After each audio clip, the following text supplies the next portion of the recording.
My mom left me away after Dad died. I worked 2 jobs and living in car, until my uncle revealed a shocking family plot to steal millions, then had them arrested.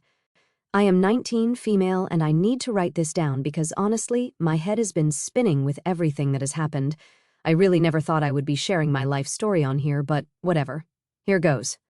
It all started when my dad got diagnosed with cancer. I was 14, just starting high school, thinking my biggest problem was going to be algebra or something. Dad had been feeling tired for a while, but we thought it was just work stress, you know. Then, one regular Tuesday after school, Mom sat me down in our kitchen and told me he had stage 4 pancreatic cancer. The next 6 months were like watching a movie of someone else's life. Dad got super sick, super fast. He lost all his hair and so much weight that his favorite Chicago Bears jersey looked like a tent on him. He tried to keep joking around, still helped me with my math homework even when he could barely sit up. The last thing he said to me was, "Don't let your mom's cooking kill you before I get back." When they took him to the hospital for the last time, that was just so Dad, always trying to make me laugh. He died on a Thursday. I remember because it was supposed to be pizza night. We had always gotten a deep dish pizza on Thursdays and had been doing it since I was little. Instead, I was sitting in a hospital waiting room with those stupid flickering fluorescent lights, watching my mom cry into her phone while telling our relatives. I thought that was going to be the worst part of my life. Boy, was I wrong. Mom totally lost it after Dad died. She started dating like 2 months later, said she needed to feel alive again, or whatever. That is how she met Derek, a rich guy, a real estate developer type. He started coming around all the time, bringing Mom fancy gifts, taking her on weekend trips. I tried to be happy for her. I really did. Dad would not want her to be sad forever, right? But then she married Derek less than 1 year after Dad died. She did not even tell me they were engaged. I found out when she told me to try on a junior bridesmaid dress she had already bought. The wedding was at some fancy country club in Newport Beach. All of Derek's rich friends were there looking at us like we were some charity case Derek had adopted. I spent most of the reception hiding in the bathroom, trying not to cry. That is when everything really changed.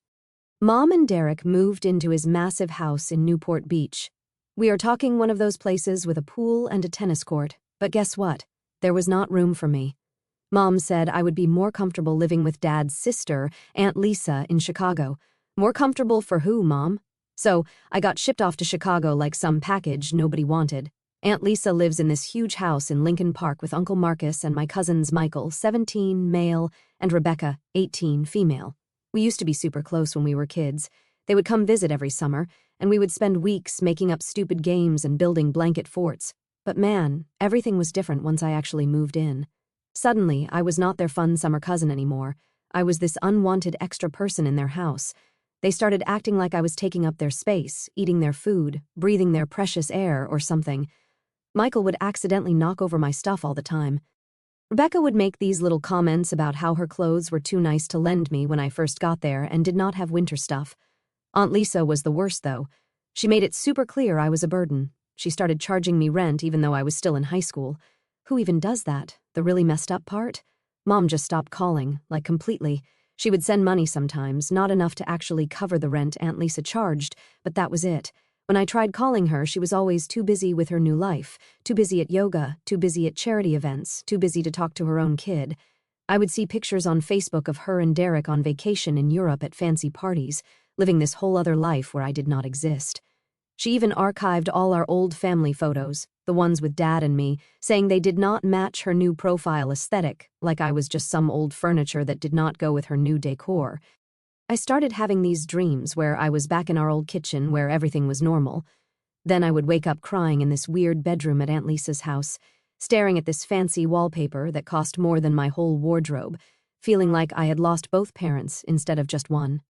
So after that first month at Aunt Lisa's, she hits me with this rent increase because of property taxes or whatever. I am 15, but okay, I guess I need a job. That is when my cousin Rebecca, oh so helpfully, tells me about this 24-hour laundromat that is hiring in what she calls the sketchy part of Chicago. It is this run-down building wedged between a closed-down doll store and this super suspicious phone repair shop that I am pretty sure never actually repairs any phones. The owner, this old guy named Jerry, takes one look at me and goes, "You are way too young to work the midnight shift." But then I told him I could start that night and would not complain about the pay, and suddenly my age was not such a big deal anymore. So my life became this crazy schedule that honestly still gives me anxiety thinking about it. Midnight to 6 o'clock a.m. at the laundromat where I had to deal with the weirdest people you can imagine. The worst part was not even the weird customers, it was how cold that place got. The heating barely worked, and Chicago winters are no joke. I would wear like 3 hoodies just to survive my shift. They never put that in the job description, did they? But one job was not enough to cover Aunt Lisa's rent, plus basic stuff like, food and school supplies. So I also started working at this gas station called Quick Stop from 4 o'clock p.m. to 10 o'clock p.m. This is where my dear cousins decided to make my life extra fun. See, Quick Stop was right by their fancy private school, where tuition probably cost more than I made in 1 year. Michael and his friends thought it was hilarious to come in during my shifts and just trash the place. They would knock over the chip displays I had just organized, spill their Slurpees accidentally all over the floor, leave open bags of beef jerky everywhere. Rebecca was worse, though. She was sneakier about it. She would come in with her cheerleader friends, and they would do this thing where they would talk super loud about me like I was not there. "Oh my God, can you imagine having to work here? Like, I would literally die." Or, "Ew, look at her uniform, it is so polyester." Then they would take these awful pictures of me trying to clean up their messes and post them on their social media. The school stuff got bad, too. I was going to the public high school nearby, and somehow Rebecca made sure everyone there knew about my jobs. People started leaving quarters on my desk for laundry. Someone stuck a name tag on my locker that said "Washer Girl." Real creative, guys. Thanks. I was basically sleeping through all my classes because who can stay awake when you are working from midnight to 6 o'clock a.m., trying to do homework from 7 o'clock a.m. to 2 o'clock p.m., then working again from 4 o'clock p.m. to 10 o'clock p.m. My grades started dropping. Teachers kept asking if everything was okay at home. I just told them I was adjusting to the move. The only good thing about the laundromat job was this homeless guy named Pete who would come in most nights. He was not like the other weird customers. He showed me how to fix the quarter machine when it got stuck and taught me which customers were okay to let slide when they were a quarter short. One night, Pete tells me, "Kid, you are living life on expert mode right now." It made me laugh for the first time in weeks. He disappeared when winter hit bad. I still worry about what happened to him sometimes. Uncle Marcus owned the building, but I never saw him there. He had this property management company handle everything. Sometimes I would see these fancy cars drive by real slow late at night. Later I found out he would send people to check on the place. I guess he was watching me more than I knew. Meanwhile, Mom was sending these random texts like, "Hope you are doing well," but never actually picking up when I called. Her Instagram was full of pictures from yacht parties and charity galas. Must be nice having so much time for charity when your own kid is working 2 jobs to survive. Aunt Lisa kept finding reasons to raise the rent. Utilities went up, homeowners association fees increased, your room is prime real estate. Like, yeah, I am sure that converted storage room in the basement with the weird mushrooms growing in the corner is really prime Chicago real estate. I started hiding cash in this old teddy bear Dad gave me before he died. I had this whole plan that once I saved enough, I would get my own place. But every time I got close to a decent amount, something would come up. School fees, winter boots when my old ones fell apart. That time Michael accidentally backed his car into mine, and I had to pay for repairs myself. But the final straw came one day when I came home from my gas station shift and found my room completely torn apart. The bear was ripped open, stuffing everywhere, and guess what? All my savings were gone. Rebecca swore she was just cleaning and had no idea about any money. Yeah, right. That same week, Aunt Lisa comes down to my basement room and tells me rent is going up again. Not just a little, we are talking double. She said something about property values in the area increasing. I did the math and realized even with both jobs, I could not afford it anymore. But here is the thing. I had been taking classes at this community college nearby. Nothing fancy, just basic requirements, trying to get ahead while still in high school. The counselor there said I could maybe get financial aid if I took more classes. That meant I had to make a choice, keep paying Aunt Lisa's crazy rent, or try to get an education. So, I picked education. I did not really have a plan, just knew I could not stay there anymore. I packed up what could fit in my Toyota. The car had these weird rust spots all over it, and the heat only worked if you kicked the dashboard in exactly the right spot, but it was mine. The first night sleeping in that car was actually kind of peaceful. I parked behind the laundromat, used my work keys to sneak in and use the bathroom. I had this whole setup, reclined the driver's seat all the way back, used my work backpack as a pillow, layered like 5 blankets I had borrowed from the lost and found box. I thought to myself, this is not so bad. Then winter hit, real Chicago winter. the kind where your spit freezes before it hits the ground. My car's battery started dying because of the cold, so I could not run the heat much. The hardest part was not even the cold or the lack of sleep. It was trying to look normal at school. Like, try explaining to your chemistry teacher why your homework is all wrinkled and smells like laundry detergent, or why you are wearing the same 3 outfits over and over. The school counselor kept trying to talk to me, but what was I going to say? Oh yeah, I live in my car, but do not worry, it is parked in a really nice alley. Then, my dear cousin Michael decided to play detective. I guess he got suspicious about why I was not around the house anymore. He followed me one night after my laundromat shift. The next day, their TikTok had this whole video series called My Homeless Cousin, a documentary. They filmed everything, my frost-covered windows, me trying to study using the light from the laundromat sign, even caught me changing clothes in the back seat once. The videos went viral in their rich kids circle. People started driving by the laundromat at night, honking their horns, throwing stuff at my car.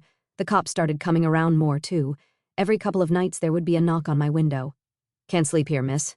So I would drive around until they left, then come back. I spent a lot of nights just driving in circles, watching my gas gauge get lower and lower, praying I would have enough to get to work the next day. You know what is weird, though? I started noticing this black SUV parked across the street some nights, always in a different spot, but always there, tinted windows, engine running. First, I thought it was cops or maybe some creep, but they never bothered me. They just sat there like they were watching. The temperature dropped to -5 degrees Fahrenheit one night, the kind of cold that makes your eyes hurt. My car would not start. My phone was dead and the laundromat was closed for repairs. I thought, well, this is it. This is how I die. They are going to find me frozen like those rats in the alley. I wrapped myself in every piece of clothing I owned and tried to think warm thoughts. That is when someone knocked on my window. I looked up and there is Uncle Marcus standing in the snow like it is totally normal to be out at 2:00 a.m. in Arctic temperatures. He just goes, "I think we need to talk." Turns out the black SUV was his. He had been watching me through the laundromat security cameras for weeks, sending people to check on me. He said he wanted to see what I was made of. Kind of a messed up test, but honestly, at that point, I was too cold to care about his weird teaching methods. So, there I was, basically turning into a human popsicle in my car. And Uncle Marcus is just standing there in his expensive wool coat, looking at me through the window. I am thinking he is going to lecture me or call the cops or something. Instead, he says, "My office has better heating." Like, this is some totally normal situation. His office was this small room above the laundromat I had never been in before. Turns out he had this whole private space up there, a desk, a mini fridge, a coffee maker, even a little bathroom. While I am defrosting my fingers around this cup of actually good coffee, he just sits there watching me like he is trying to solve a puzzle. Finally, he goes, "You know, your dad and I used to sleep in a car, too." Which, what? I almost dropped my coffee. See, I had always known Uncle Marcus as this crazy rich real estate guy who wore suits that probably cost more than my car. But then he starts telling me this story I never knew. Apparently, he and my dad grew up super poor. Like their mom worked 3 jobs and they still could not afford rent most months. Kind of poor. Uncle Marcus pulls out his phone and shows me this ancient photo of 2 skinny teenagers sitting in a van eating beans straight from the can. "That is your dad on the left," he says. And yeah, the same goofy smile I remembered, just on a much younger face. The whole time he is telling me this story, I am sitting there trying to process it. Like, how did they go from homeless teenagers to, well, this? That is when he tells me about the laundromat. The original owner used to let them hang out inside during really cold nights. They would help him fix machines, clean up, whatever needed doing. When the owner got sick, he offered to sell them the place. Dad had just started college on a scholarship, but Uncle Marcus had been working construction and saving every penny, so the owner sold it to him for basically nothing. That was his first property. Then he starts pulling out all these old documents from his desk, property deeds, contracts, business plans, all with my dad's notes in the margins. "When your dad got sick," Uncle Marcus continues, "he made me promise 2 things. First, to look out for you. Second, to make sure you learned how to look out for yourself." Then he gives me this look and goes, "Got to say, you are doing better at the second part than I expected." I am sitting there trying not to cry, failing pretty badly at it, to be honest, when he drops the real surprise. Turns out he owns like half the block around the laundromat now, apartment buildings, stores, even that sketchy phone repair place. And he has been watching me through the security cameras this whole time, sending his guys in the SUV to keep an eye on me. "You worked 2 jobs without complaining, kept your grades up, found ways to survive that most people would not think of, even kept that laundromat running better than the manager I hired." He actually smiled when he said that last part. "Jerry told me you fixed the quarter machine. It took my maintenance guy 3 tries to figure that out." That is when he pulls out this key. Says it is for the apartment above his office. A whole studio apartment I did not even know existed. He told me it is mine. No rent as long as I keep working at the laundromat and keep my grades up. I tried to say no, like this felt too much like charity or something, but he shut that down real quick. This is not charity, this is an investment. You have got your father's brains and your own kind of determination. I am investing in that. Then he shows me this whole file he has kept, copies of my school records, work reports from Jerry, even screenshots of those awful TikToks Michael and Rebecca made. They thought they were shaming you, he says. All I saw was someone who refused to break. It is weird, you know. All this time I thought he was this cold, rich guy who did not care, who let his wife treat me like garbage. Turns out he was testing me. A messed up way to do it.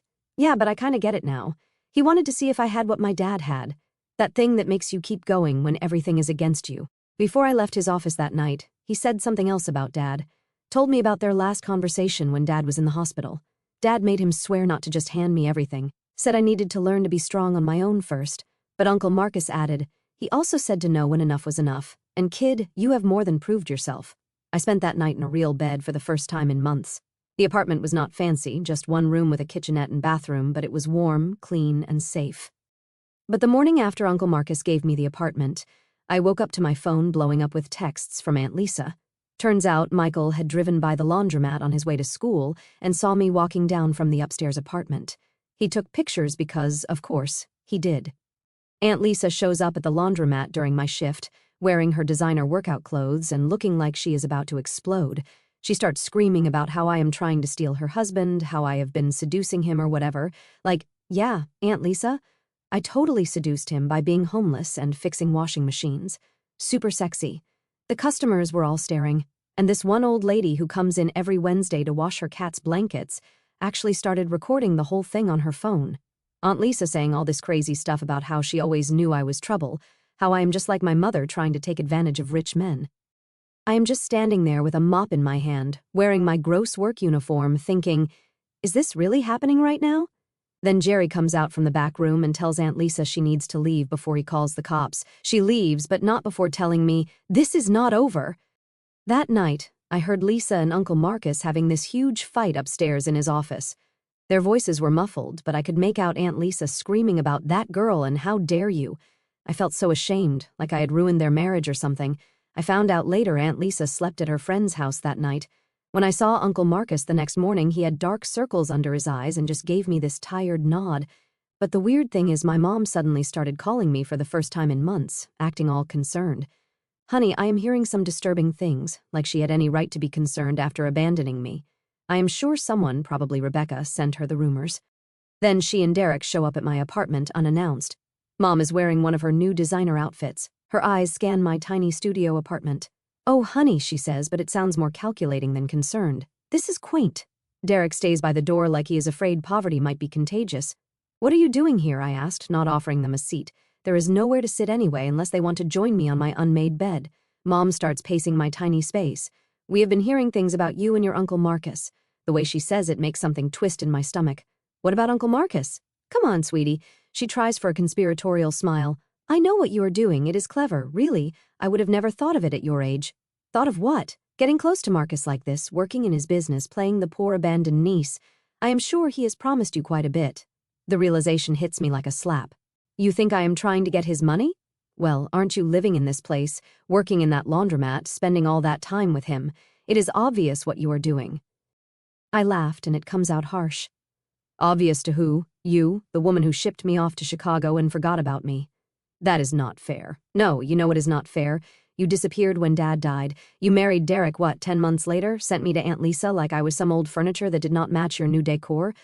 I was grieving, she says, but she is looking at her expensive watch, not at me. You were upgrading, I snapped back, trading up for a fancier life with your real estate husband and your charity galas. And now what? You are worried I might get some of Uncle Marcus's money before you do? Derek steps forward then, all fake authority. Now listen here, young lady. Your mother and I are concerned about your welfare. My welfare? The laugh bubbles up again, uglier this time. Where was this concern when Aunt Lisa was charging me rent at 15? When I was working 2 jobs and sleeping in my car? Mom waves her hand dismissively. Don't be dramatic. Lisa would never. Check my hospital records from when I got bronchitis sleeping in that car. Check the pay stubs from the gas station and the laundromat. Check the rent receipts Lisa made me keep. Oh, wait, you cannot. You were too busy posting pictures from your yacht parties to even answer my calls. That is ancient history, Mom says, but she is fidgeting with her wedding ring, Dad's wedding ring that she had upgraded with bigger diamonds. We are here to help now. Derek has a friend who runs this wonderful boarding school in Switzerland. Now you want to help? My voice rises. Or did you just find out Uncle Marcus is teaching me about the business? Worried I might actually learn something, get a piece of what you think should be yours? Mom's face changes then. Gets harder. Drops the concerned mother act completely. Marcus was your father's brother. Anything of his should go to me, his wife. Ex-wife, I correct, who remarried less than 1 year after he died. I deserve, she starts, but I cut her off. You deserve? Dad helped build this business. He and Uncle Marcus started with nothing. While you are busy planning charity galas with Derek, I am learning how to fix washing machines and manage books and actually help people, just like Dad did. Your father was a teacher, she spits out. He played around with Marcus's business like it was some hobby. Get out, I point to the door. Go back to your perfect life with your perfect husband. Go plan another charity gala. Go archive some more family photos because they do not match your aesthetic. Just get out of my apartment. Derek tries one more time. Now see here. No, you see here. I am surprised by how steady my voice is now. I know exactly why you are both here. You heard I was working with Uncle Marcus and got scared. Scared I might actually earn something you think should be yours. But here is the thing. I am not you. I am not here for anyone's money. I am here because Uncle Marcus gave me a chance when you threw me away. Mom's face goes red. How dare you? How dare I? How dare you come here pretending to care about my welfare when all you care about is your bank account? I walk to the door and open it. By the way, Mom, that pantsuit makes you look desperate. They leave, Mom muttering something about ingratitude and Derek already on his phone. I close the door and slide down against it, shaking. Through the thin walls, I hear Mom's voice. I told you this would happen. That little gold digger is going to try to take everything. So, after the whole drama with Mom and Derek showing up, things got weirdly quiet for like 1 week. I was at work one night when Michael came running into the laundromat. He looked scared. Turns out he was using Aunt Lisa's iPad and a message popped up from someone saved as D that just said, "Everything is ready for next week, Lisa. Baby, we are finally going to be free." Michael, being the nosy kid he is, opened the messages. I guess Aunt Lisa never logged out of her accounts on that iPad. You all, the D was Derek, as in my stepdad, Derek, as in my mom's husband. Derek, they had been texting for months. Michael found all these emails too, plans for them to take a bunch of money from Uncle Marcus's business and run away together. They had been planning it for almost 1 year. Every time Aunt Lisa raised my rent, that money went straight into some secret account. Michael showed up because he did not know what to do.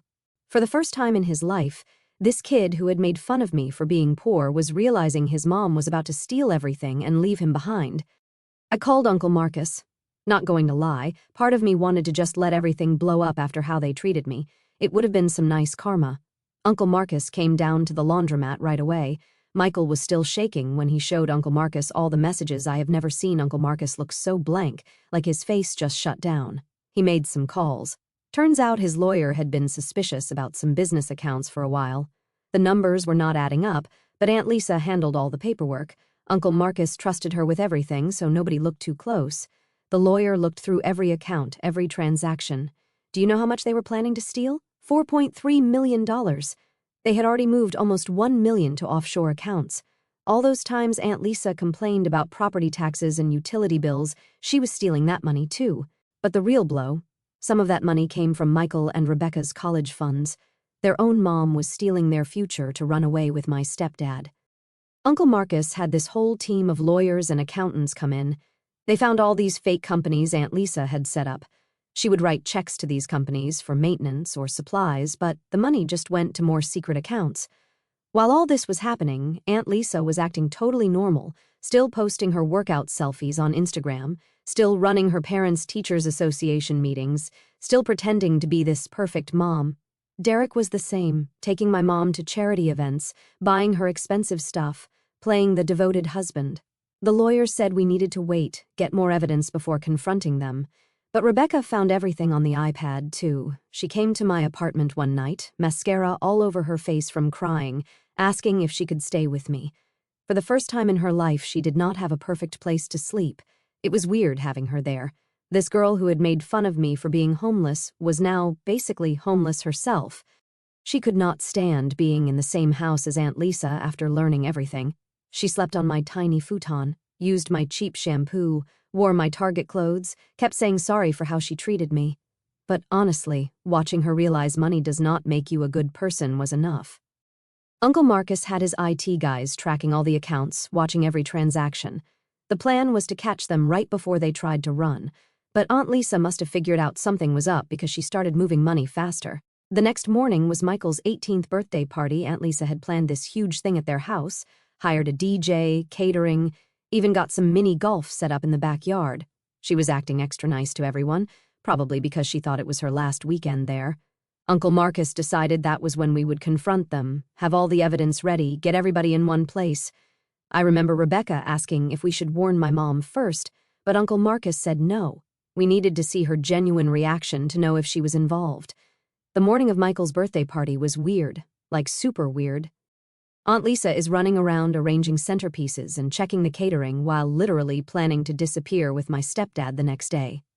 Rebecca and I were helping set up, both knowing everything was about to explode, trying to act normal. Michael looked like he was going to throw up every time his mom hugged him. Uncle Marcus had this whole plan. His lawyer would show up unexpectedly with some urgent paperwork during the party. They would gather everyone in the living room and then drop all the evidence. The FBI was actually waiting nearby. Yeah, actual FBI agents. Because apparently stealing millions from legitimate businesses while planning to flee the country is kind of their thing. My mom showed up early, all excited about the party. She had not talked to me since the whole Switzerland boarding school thing, but she was acting like everything was fine. Derek came in behind her carrying this huge wrapped present.